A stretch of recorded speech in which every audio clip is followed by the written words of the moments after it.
Hi everyone, this is Karak from ACG, and today I'm exhilarated, elevated, and more than a little frustrated as I bring you the review for Forza 6, or Forza Motorsport 6 for the Xbox One, a game frequently lauded for its car simulation physics that's actually surprisingly approachable to the casual fan as well, even if it's crouched in an almost hypnotic presentation complexity. When you think about it, Forza, a little bit like Halo, has become the Madden for Xbox, a series tradition, and though it's not exactly on a yearly release, it's a steady schedule of improvements, changes, and roster updates to the overall same activity, which is, in this case, driving. And that's why this update is so interesting to many gamers. Forza 6 introduces a locked 60 frames a second in the racing graphics engine. It's an update many gamers have longed for in most racing games and one frequently seen traded off. But that's not all Forza offers new and improved, so let's just jump into it. Graphics are up first. First off, for the most part, Forza 6 looks amazing, and though even at 60 frames per second, it at times can look close to those games that run at a nausea-inducing variable frame rate or locked at 30. However, some concessions are going to have to be made to a game effectively doing twice the work. Here we see a lack of trackside extra detail when it comes to spectators, a rearview mirror that looks like an Xbox 360 launch game, and some wonky effects here and there. Nighttime can also be a trade-off with what looks like a mixture of baked-in effects with dynamic lighting. Some people are going to notice that, some won't, but it's worth mentioning. That being said, cruising down a country road in your customized Nova, listening to that V8 try to tear itself out of the motor well and run past you across the finish line is absolutely breathtaking, while racing an old vintage race car in the water is both a visual treat and a sphincter tightening experience that's absolutely improved by the changes to the presentation. I also noticed my confidence level shot up in direct relation to the new instant feedback that those graphics provide. Also, I just have one word for you, Rio de Janeiro, which is more than one word, but I say it fast. That level has returned and it is breathtaking, with a complexity not seen in many Forza racetracks in a great deal of time, with a draw distance and cityscape that look fantastic. 460 cars are represented here, and 26 tracks with a ton of variations, and most look amazing, though in some places the grass looks a bit like what Donald Trump's head looks like under the comb-over, just patchy and wickedly sharp. But jump into a car and drive, feel the 60 frames per second, and you instantly realize that those trade-offs are absolutely worth it for a racing game. The game's still an amazing looker. It's locked at 60 with replays locked at 30 with a ton of cars on the screen at all times. Actually, at many times, it's a sight to behold. And you know, there's an effort there to maximize the complete package that I think Turn 10 has succeeded in doing, more so in Forza 6 than past titles, with a game that, as a uniform package, looks amazing and doesn't have any one particular effect or deleterious aspect, unless you're in replay mode, looking at the water splashes under your car. Water splash guy, whoever you are, you need to be flogged, because damn, I could have fixed that in MS Paint for Christ's sakes. Sound, music, and voice.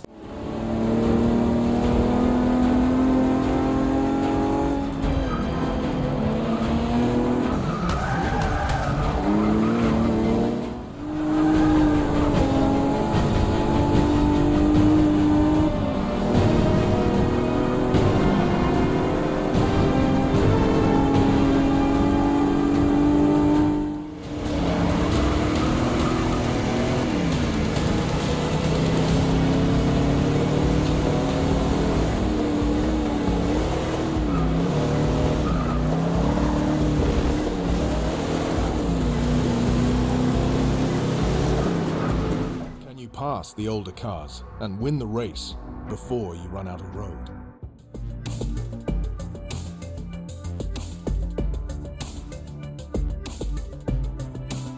Now, tour the most famous racetracks in the United States.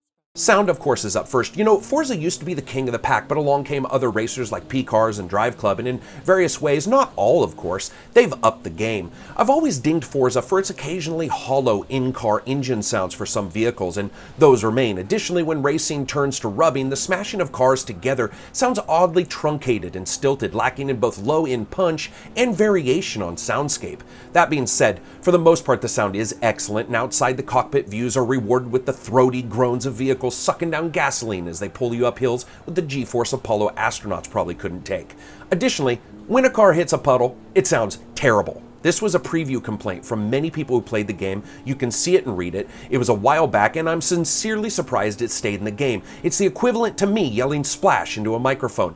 Altogether, it is good, but something just seems off with the sound of the rain and the sound in some vehicles. That, of course, brings us to music. And this is hit and miss, as with most Forza games. Many of the soundtracks are excellent, but this time there seems to be a noticeably different aim to some of the tracks with almost classically themed tracks. There are a couple that make me feel I should be trading in my horsepower for horses, with Conan riding into battle or experiencing a Michael Bay film. They fit well, but they just weren't those driving musical impactors of past titles for me. Now, of course, your mileage is going to vary. Voice. Let's be honest, you get most of the team of Top Gear and an almost unpleasantly pleasant to listen to female commentator to tell you about cars, and you're in audio heaven.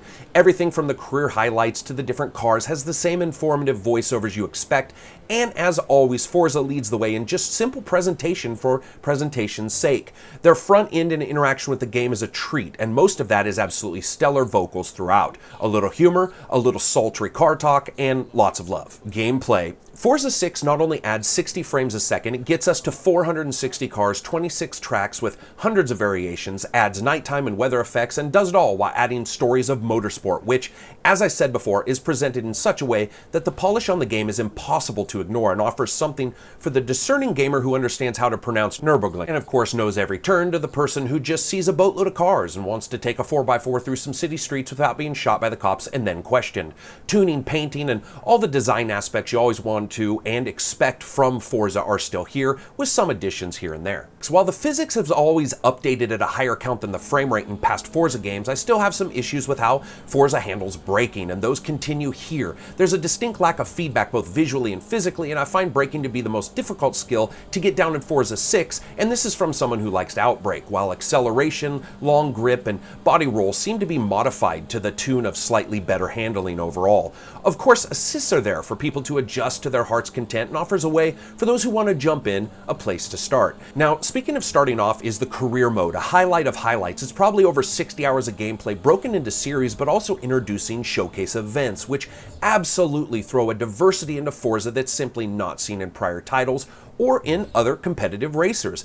Amazing brand against brand races, unique confrontations, and subtle changes to historic shootouts really blows any other career mode out of the water. And for career, to me, the grind is over. Now, multiplayer still has a bunch of stuff, but it also added spectator modes that you can watch in real time as other people race. It has split screen couch co-op, that old beast mode that most gamers demand despite developers not wanting to supply it. Mods are a new addition as well, and your car has various slots. Think weapon slots in an MMO for different mods. Many affect the credits you get by changing the various difficulties of driving, like adding weight to your car or turning off all views but cockpit.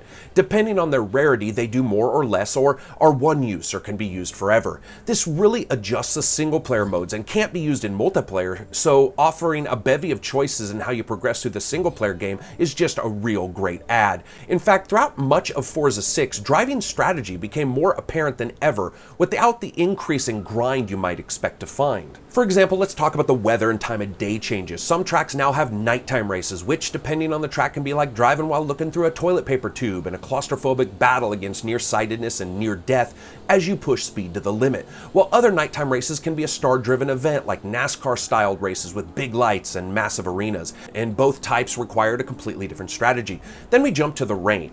In Forza 6, rain is a weapon. Think of the other drivers as multiple clones of the Wicked Witch of the West or those aliens in that Mel Gibson movie he filmed while he was going insane.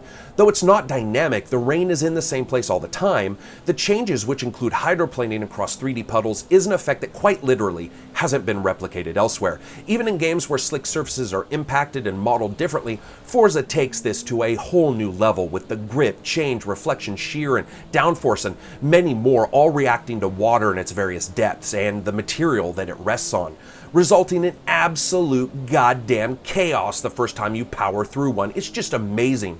Wheel dregs instantly reinforced with visual cues as the front of the car adjusts from the significant change in surfaces, and you're thrown into a series of sometimes small and sometimes large reactions skewing around. As someone who drives too fast and has occasionally hit a wayward puddle, the feeling is absolutely accurate. Almost instantly, strategies of best lines went out the window, as taking a poor driving line but being out of the water can send the more dogmatic and less flexible racers into a spin that looks like a damned cartoon, let alone the entire track, which turns into a slippery mess of suggestive driving and almost opulent power slides as you learn the ropes. Repeated tracks felt nothing like they had before, as the new weather effects completely changed their feel. Again, this isn't just a slicker track, this is pull, reduced traction for opponent water spray, and a hell of a gameplay add.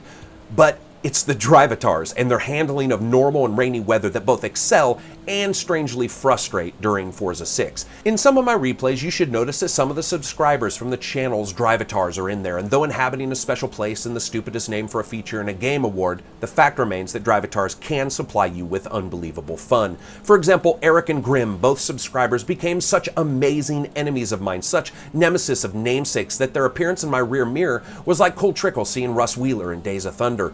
Both drove spectacularly different, with Eric being a come-from-behind technical racer that did fairly poorly in the pack, but put him in a group of 2 or 3 and watch that sucker work. It was like a thing of beauty, requiring a totally different strategy than Grimm, who drove with the tenacity of that semi-truck driver in the movie Duel. He was on me, relentless, and only prone to mistakes and tight S-turns.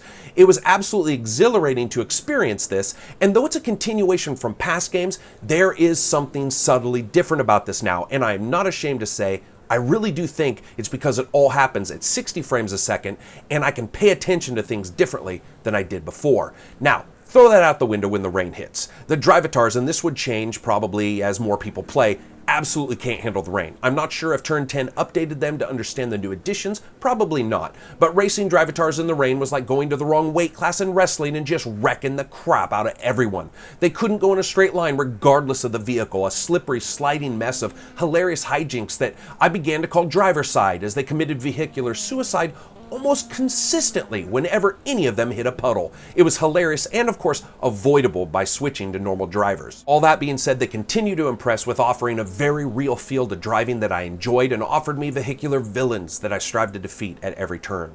But the gameplay is absolutely changed by 60 frames a second. Though it does sacrifice some visual fidelity, the trade-off in gameplay is simply unparalleled. Fun factor.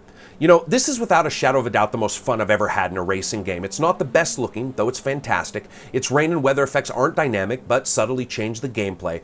But the frame rate lock makes driving a visceral thing of speed and weight and instant feedback visually now, as well as within the physics. The career is the first time I've been intensely excited to go to the next race. The Drivatars continue to add their own sense of a living, breathing, and sometimes mentally stumped cavalcade of contestants that isn't matched elsewhere.